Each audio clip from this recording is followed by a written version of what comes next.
This is Cato Hawes. It's January the 3rd, 2023, and I wanted to talk a minute about our whole foods, plant-based diet, vegan whole foods diet.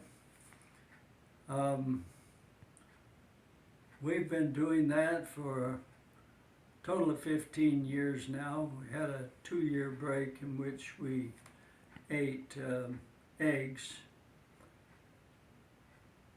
during the middle of the 17 years, but 5 years on a vegan diet and then a 2-year break and then 10 years on a vegan diet now. We like it, it's all right. In fact, it's pretty fine.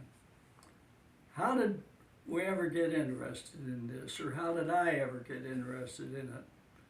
Well, part of it was what it says in the Bible, in Genesis, where it talks about your food will be the green herb, and Daniel, where it talks about eating pulses rather than the king's diet and how healthy Daniel and his friends were.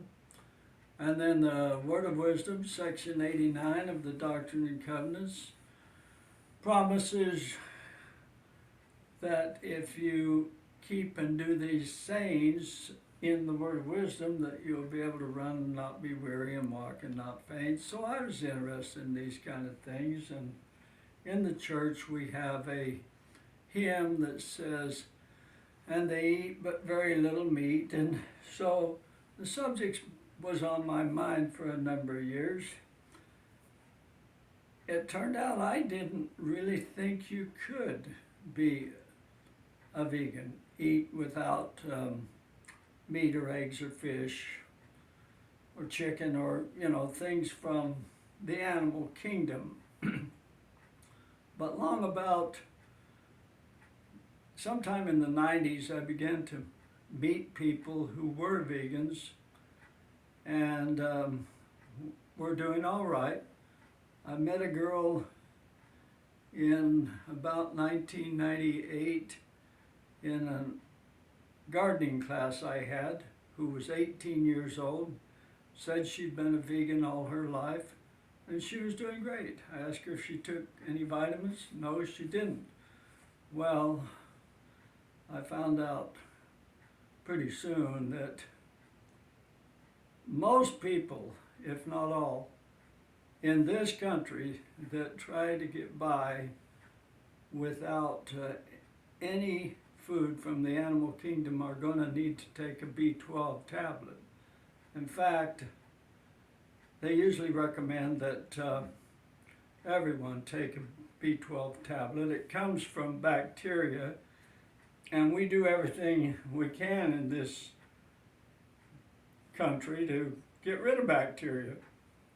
Chlorinated water and antibiotics, and now we got Roundup that kills plants, and that gets in our food and into our gut, and so probably our gut bacteria is not what it ought to be. So definitely they recommend anybody that's going to be eating any kind of a diet, but especially a vegan whole foods diet or a vegan diet in this country, take B12. One thing we started doing in 2004 was studying different people who had talked about whole foods, plant-based diets. T. Colin Campbell in the China study was a big influence, talking about the rate of cancer in different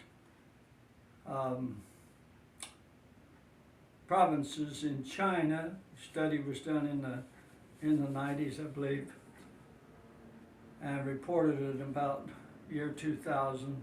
And there was a dramatic difference in cancer rates in the counties where they ate the most meat compared to the counties where they ate the least meat. And so T. Colin Campbell recommends eating no meat. He said the optimum level of meat consumption was 0. Whether that's true or not, I don't know.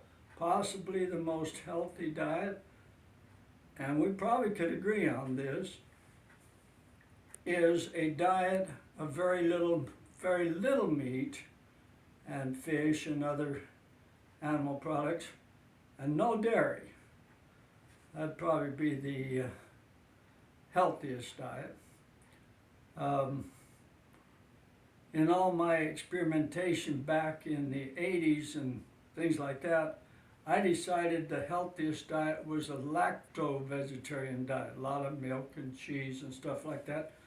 I found out that was probably the very worst diet for me because my cholesterol went up to above 300, the highest in the office, and that's really bad. So gradually I began to learn a few things. Someone else that's really been influential for us is John McDougall. We really like eating starches like he recommends. I mean, goodness, people have been eating starches for thousands of years. So we like what John McDougall says, and we have the Straight Up Foods cookbook that's been very helpful to us. My wife really likes to cook foods out of that. And this is just a little pamphlet by the nutritionfacts.org people, Dr. Greger. These things help us to stay indoctrinated and feeling that we're doing the right thing. And now after 15 years of being vegans, well, it's no big deal. We believe we're doing the right thing, and it's easy enough. So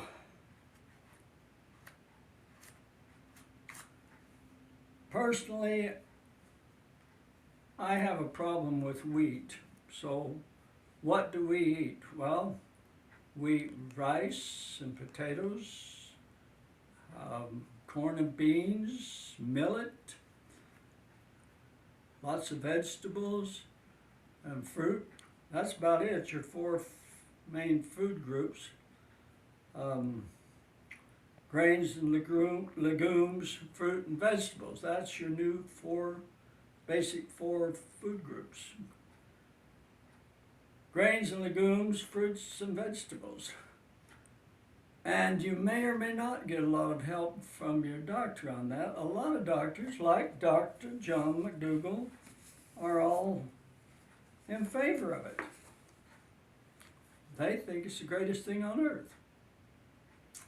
Dr. McDougall says that people in Hawaii, where he first started practicing, showed a dramatic difference between those that ate this way, who were newly arrived from the Philippines, and the other patients that he had that had been in Hawaii for a while and were eating more of a standard American diet. It was a vast difference in their health. I think it's a good thing, and I think that if you investigate it, you may find out it's a good thing for you too. I was talking about doctors. That's what I wanted to say. I had a doctor tell me you should never eat grains, but because we descended from wolves. Well, I was too young and dumb at the time to say anything, but now if a doctor said that to me, I'd be like, well, if we descended from wolves, why don't we make our own vitamin C like wolves do? And could have pointed out other reasons why we're more of a vegetarian than a meat eater.